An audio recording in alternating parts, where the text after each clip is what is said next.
Alright, the final step here, after we put those sealing washers on, for this particular one, I have to do the yellow, the shallower one on the left because the hole in the compressor is shallower as well. Then the deeper one is the green for the right. And so it basically is offsetting the depth of the little holes inside there. I know it's a little difficult to see. But the last part though, that the little metal insert, it gives people so much trouble. This little thing right here, I use the shallow one for my hose block. It's basically in this side here, okay, and it goes in this way. So the small end goes in here. Now it's a little difficult to get it in there. I actually used a bench vise to hold this still, and then use the vise as well to press in the little metal insert. Because I tried to do it tapping it with a hammer, and it kept going in, at an angle and messing stuff up. Then I'd have to clean out the hole with a little round file. It's just not easy. I don't know if I'm doing something wrong, but that's the only way I see it's doable. Anyway, now the final part will be inserting all of this into the compressor.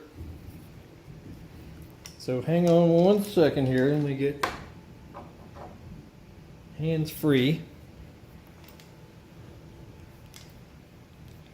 Okay, so we got our little, what is this, 15 millimeter bolt here that's going to hold it all in place.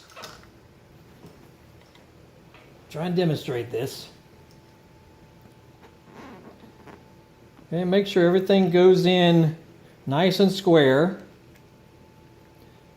Just start turning it by hand. May have to do a little bit of wiggling to get everything down in there.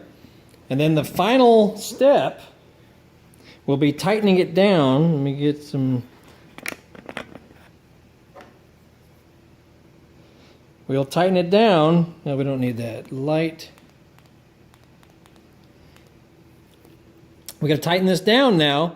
And the instructions all say this gap between here and here, between the edge of the compressor and the edge of the block, the hose block this is called through here, the gap needs to be about 1.3 to 1.5 inches. So get you some, your feeler gauge or whatever, and whatever combination you need to do to get up to about 1.3, 1.5 millimeter, I'm sorry.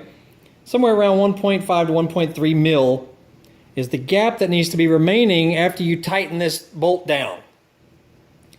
And it, of course, needs to be nice and flush on all sides. It can't be like, sideways or cocked one way or the other. Okay, so does that make sense?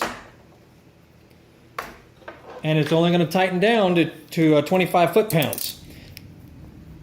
All right, so we get our 15 socket on it there.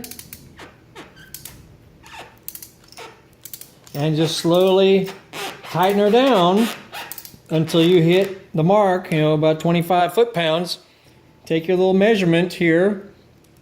Your gap should be right around 1.3 to 1.5 millimeter. A lot of people it doesn't make sense to a lot of people, and I totally understand it. But it's basically this gap that's remaining. Because these sealing washers are the ones that really do the sealing of the system. The block itself doesn't seal all the way up against the compressor like the old style compressor did. Okay?